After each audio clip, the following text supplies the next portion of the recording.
Hey there, Richard Matharoo here. It's Free Coaching Thursday time, a brand new episode where I answer the questions my audience have asked me this week. Who knows, maybe the answer will be something you're like, oh my goodness, that's a secret to the entire universe of my business. Maybe not, but it'll at least be useful and something you can use today. I'll be right back. Stay tuned.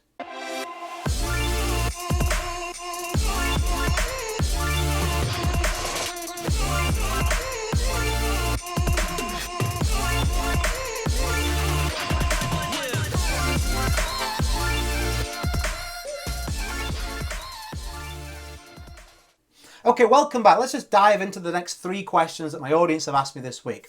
Number one, what are some important financial business lessons for women? So, I had a little glance at this before I hit record on the video here, and I think it's from a personal base. I don't usually share my personal opinions. I usually just give you tactical knowledge, but from a personal perspective, I think it's sad that in this day and age, we still need to feel like we still feel it all necessary to add as a woman, for a man, for a homosexual, black man, religious person, Muslim, Christian, tall, short, I don't know, whatever, right? Whatever demographic inserted in there, right? Aren't we past all that now? I never judge somebody on any of those things. I never give advice on any of those areas. All I see is a human being. And if someone wants to be successful in life as a human being, my advice is the same, regardless of the demographic. Now, of course, it may be that someone is starting at different rungs on the ladder. Someone that comes from a background where they have no money, they have no network, they've got to dig themselves out, right, is going to take longer than someone perhaps who has an amazing, experienced business mentor, which is their mother or father, and money in the bank to start a business, of course. But the advice is still the same. So I would say to the person that asked that question, I understand why you ask it, but don't define yourself via a demographic. Define yourself via your standards and your application of those standards. That's what I do. When I meet somebody, I don't say, you seem like a great guy, but do you prefer to sleep with men, women, or both? I couldn't care less. I have my preference. I'm not going to catch their preference or change my... it doesn't... I don't understand. If someone is black or white, what difference does it make? We have these days, right? Don't we? There's a day for this religion. There's a day for, I don't mean sort of religious holidays. I mean raising awareness and all these different things. Sexism, racism. I mean, come on.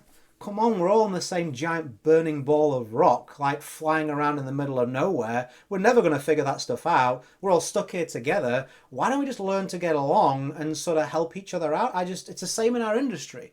Now, if that lady is part of a old-fashioned relationship where maybe the husband is controlling the purse strings, I know that does still exist, then of course I would say to that lady, well, get yourself some financial independence.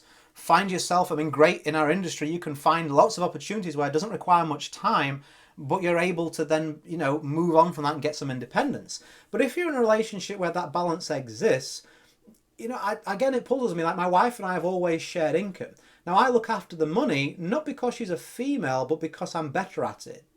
If she was better at it, she would do it. There's been times throughout our relationships, we've been together since school, where she's earned more money than me and she's paid the bills. And then when my business got going, I earned more money than her and I kind of took over from that. But there was never a male or female or any kind of that kind of feeling to it. It was as an individual, who's better with the money, who's earning the most. It just made practical sense. So, yes, there are stereotypes. Yes, there are certain things that men and women can do better or worse than each other in general, but nothing is stopping you at all, gender or otherwise, from fulfilling your full potential. I just think if you're someone that's part of the problem with this, if you're sexist at work, if you think that women should be paid less, if you think that someone's colour makes a difference, you need to have a really big look in the mirror and ask yourself why you believe that, because it's just plain stupid. What difference does the colour of someone's skin make to the fact that they're the same species? I just don't get it, and I think it's sad we still feel that way. That's my answer to that question. So next one, back to practicality. How do I make 300 grand a year?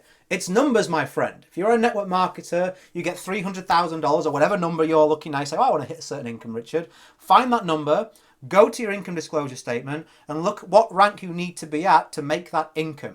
Then you want to go to your compensation plan and say, okay, how many people do I need in my team to hit that rank, which will hit that income? So let's say, for example, we say 300 grand a year. We divide that by 12, which gives us 25 grand a month. So now we go over to our income disclosure and our compensation plan and we say 25 grand a month needs this rank, needs 2,000 team members.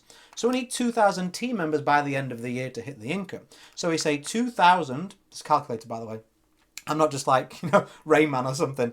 2,000 divided by 52, we say we need 38 team members per week. Now the beauty of doing this exercise is if you go 38, what? 38? Then that means there's a problem that we can actually now do something about. Because there's a reason why you went 38 as opposed to, 38, right? Very different, same number. So if your perception is your number to hit your goal is a lot, well, look at why that is. There's going to be a reason. I don't believe I can generate enough leads. Lead generation, need to fix that. I don't believe I can speak to enough people. I can convert enough people. I can duplicate, whatever, right? There's going to be a gap in your knowledge that's giving you that feeling of, oh, it's unrealistic. So fix it. No point in being in your company, blood, sweat and tears. It'll take all of them to get to that level of income. And you're like, man, I don't even feel like I can do it. So let's fix that by doing the numbers and saying, okay, what do I need to do to position myself to feel confident that those numbers are realistic? Get some education, get some tools and go to work. Final question. Where is it? I've lost some place. There we go. I'm now 25. No. That's this. I wanted this one. This is the one I wanted.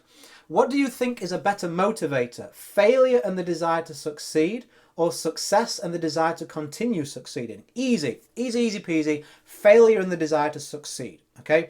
Now, don't get me wrong. Your perception of success will continue to grow. I was like, man, when I first started, if I could just make 1,000, it would get me out of some debt. And I was like, I want 2. I want 5. And if I get 10, I can travel more. So it always continues to grow, right? My income level goes up and what I see as successful goes up along with it. But the most motivated I was ever been, and you'll be, is when your back is against the wall and you have to do it. You just have to do it. Think about this. I drove a Ferrari, right? A friend of mine had a Ferrari years and years and years ago. He let me drive it. I was like, I want a Ferrari, right? Like, I like cars. I was like, man, I like this car. Well, it'd be great to have one of my own. I'm going to start a business. I'm gonna do it. Yeah, I'm absolutely going to drive a Ferrari. I mean, I was a lot younger. I'm going to drive a Ferrari. Now, what happened within a few days of that? Yeah, Ferrari, it's going to be hard though. Look at the numbers. Oh my goodness, that's a lot. And I settled back down. Now, I had a crappy car at the time, but if someone came to me and said, you've missed a few payments, Richard, and we're going to take your car in the next 7 days, I would work like a man possessed.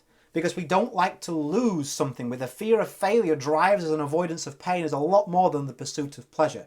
Now, the car may be more rubbish than the Ferrari, but the desire to keep it, not lose it, and that failure is way more than to go and work for that Ferrari, because it feels like a necessity.